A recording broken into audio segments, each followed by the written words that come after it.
السلام عليكم ورحمة الله وبركاته. أصحاب سنقود حرة دمانتنا هل كان نقدر ونسوا هند 50 في أي بيع عجيب. مالين دويتو ولا ليه قاليا وحنيسو قد بني ولا كان أحمد مصطفى عمر مريم أو عدد أدو دباتيسن ولا لهنا مسلمين. waxaan ka qaadnay video aad u murugo badnaa oo isla markaas aan sheegnay inay haysan waxay cunaanay meel ay saxdaan wadankaana ay joogaan muddo 5 bari ah waa tahay dad badan ayaa waxaan ka codsaday inayna annaga wixii xariirkooda aan u soo gudbinay oo shaashadaha ugu soo qornay ma sha Allah wuxuu ii sheegay inay dad badan oo muxsiniin ah wax u soo direen waxa jira qof kamida dadkaasi oo magaciisa la yiraahdo Axmed Ducaale oo isla markaas ku jooga dalka Canada nala soo xiriiray jeclaystay inuu wax sadaqaysto oo waliba asaga oo aad u weyn oo uga murugooday dadkan ma sha Allah wuxuuna noo soo diray lacag $50 oo aan siin doono Axmed iyo Mustafa iyo xaaskiisa Maryan marka ilaahay waxa way qofka ka soo qaadka ilaaha leh sadaqadana mar walba way fiican tahay dadkana way wanaagsan yihiin waa tahay sida hadda arkaysaan waxaan guddoonsiin doonaa lacagtaasi walaalkeen Axmed ma sha Allah تفضل. السلام عليكم ورحمة الله وبركاته. أخوان المسلمين بارك الله فيكم جزاكم الله خير كل من ساهم في هذه $50 جزاكم الله خير يا أخوان المسلمين. ما اسمه؟ أحمد دعالي.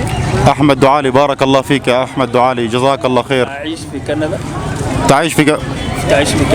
يعيش في كندا بارك الله فيك جزاك الله خير يا أخي بارك الله فيك جزاكم الله خير.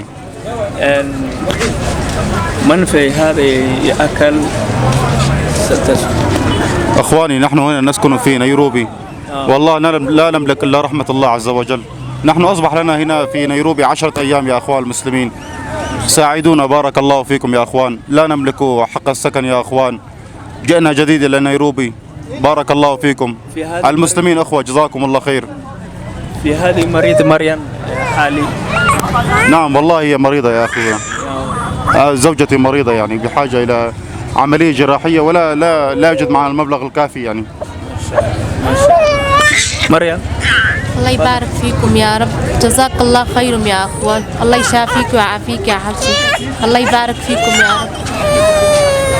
waxaad dareemaysaa inay xaaladda ku adag tahay maantana ay joogaan muddo 10 bari ah welina xaaladooda wax isbedel fiican ay helin ilaahay sadaqaha uga dhigo insha Allah ummadii la soo baxday iyo kuwa wax kale oo soo dirayba ما شاء الله walaalkeenna aad ay u mahadsan yahay Axmed Ducaale dhamaan ummadda muslimiintana aad ay u mahadsan yihiin waxa jira wiil kale oo asagana la yiraahdo Saciid oo ila soo xiriiray oo asagana uu ii sheegay inuu wax u soo diray oo contactigiisa tooska telefoonka uu ugu soo shubay dhamaan intii soo dirsatay ama wax u dirtay dhamaantood way mahadsan yihiin insha Allah cidii wax heli kartana ha siiso aad ayaan ugu mahad celinaynaa waad mahadsantiin dhamaantiin.